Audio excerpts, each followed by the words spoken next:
Hi, awesome fourth grade readers. Thank you for tuning in to another online edition of our one and only Ivan Read Aloud. We've been given special permission for educational purposes from HarperCollins Publishing to record this and post it for educational use.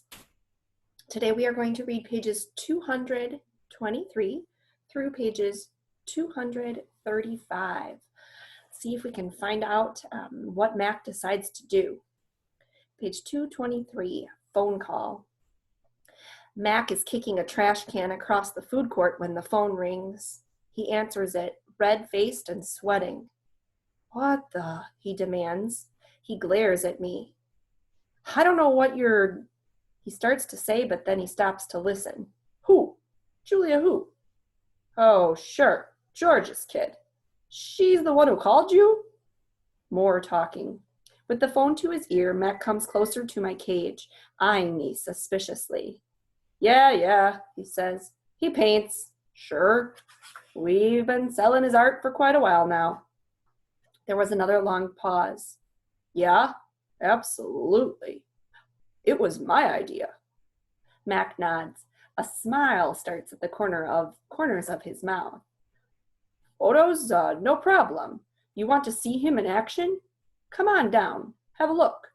We're at 365, we're open 365 days a year. Can't miss us. We're right off I-95. Mac picks up the overturned trash can. "Yeah, I think he'll be adding more pictures. It's, what do you call it? A work in progress." When the call is done, Mac shakes his head.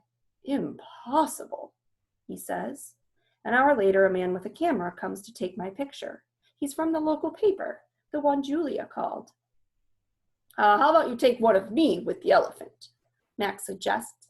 He drapes his arm around Ruby's back, grinning as the camera clicks.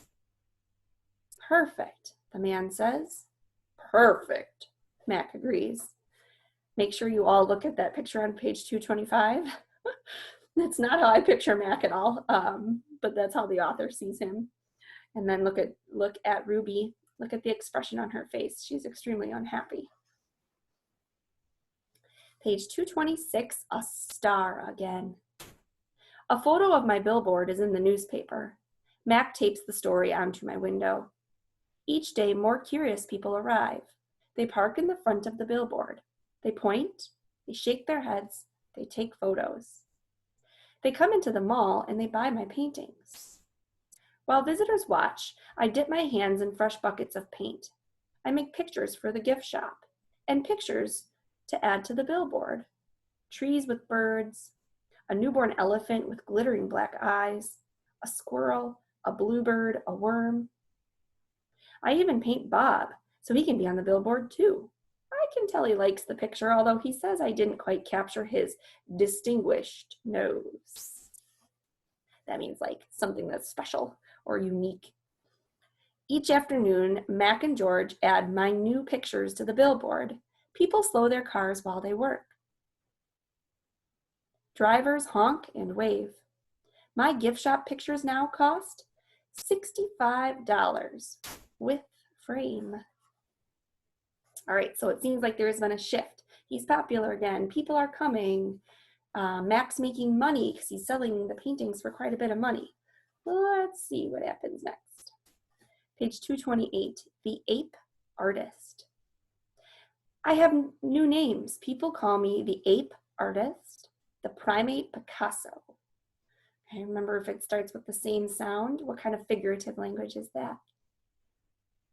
Hopefully you're thinking alliteration, right? I have visitors from morning till night, and so does Ruby. But nothing's changed for her.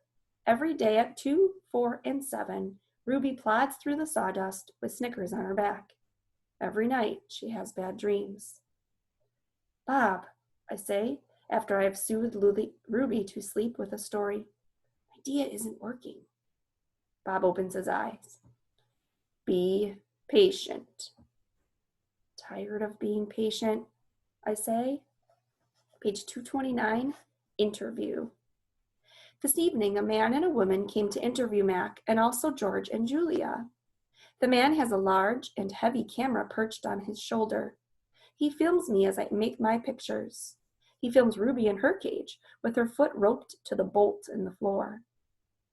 Mind if I take a look around? He asks. Mac waves his hand. Be my guest. While Mac and the women talk, the cameraman walks through the mall.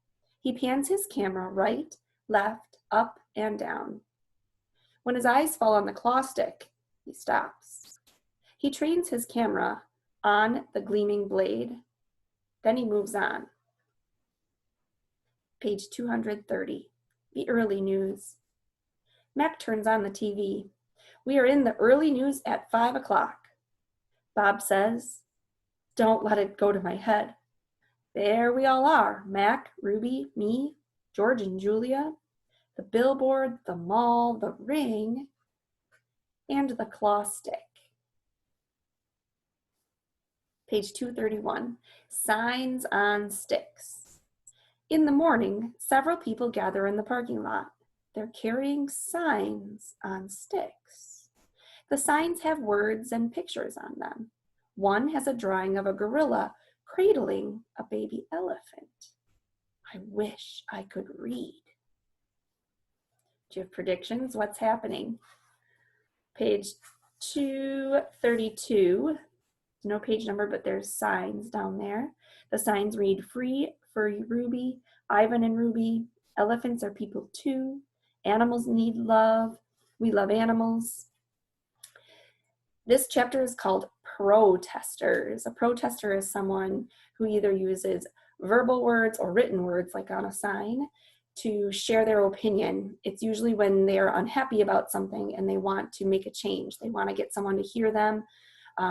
They're showing they disagree, and like I said, they want a change to be made. It says protesters.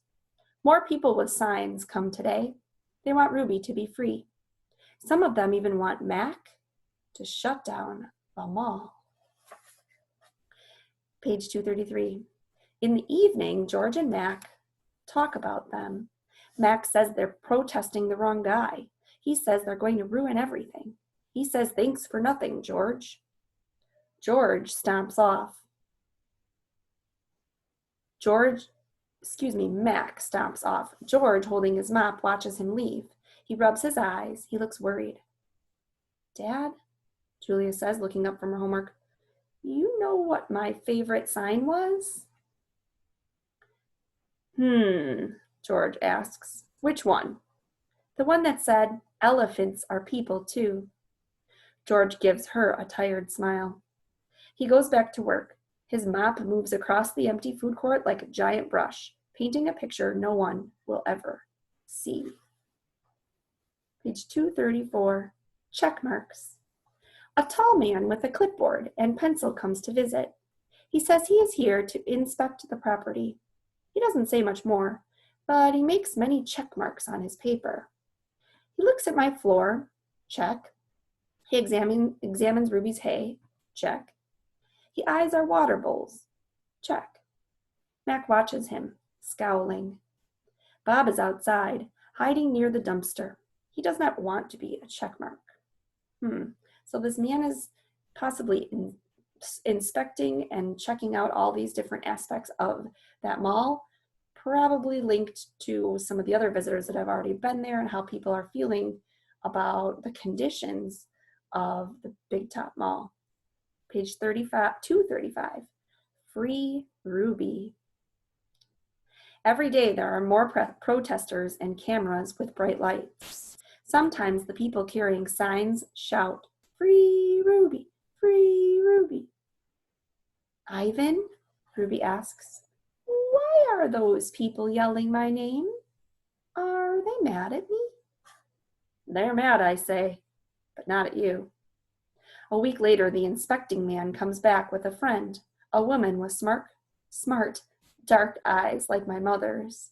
She has a white coat on and she smells like I do this every time. Smells like lobelia blossoms. Very sweet smell.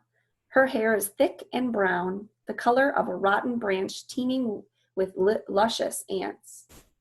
She watches me for a long time.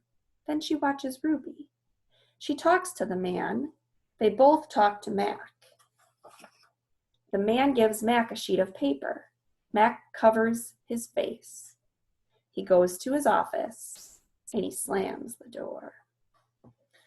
All right, so we're going to stop there. I know it's a cliffhanger. I like to do that. We will read more about what was on that paper. Why is Mac so upset? Soon. Thank you so very much for reading with me today. Importantly, thank you for continuing to do your best work, even though you're working from home and things are so different. I'm proud of you all, and I miss you all a lot. I hope you're having a great day. I look forward to seeing you soon. Sending you all love and hugs. Bye.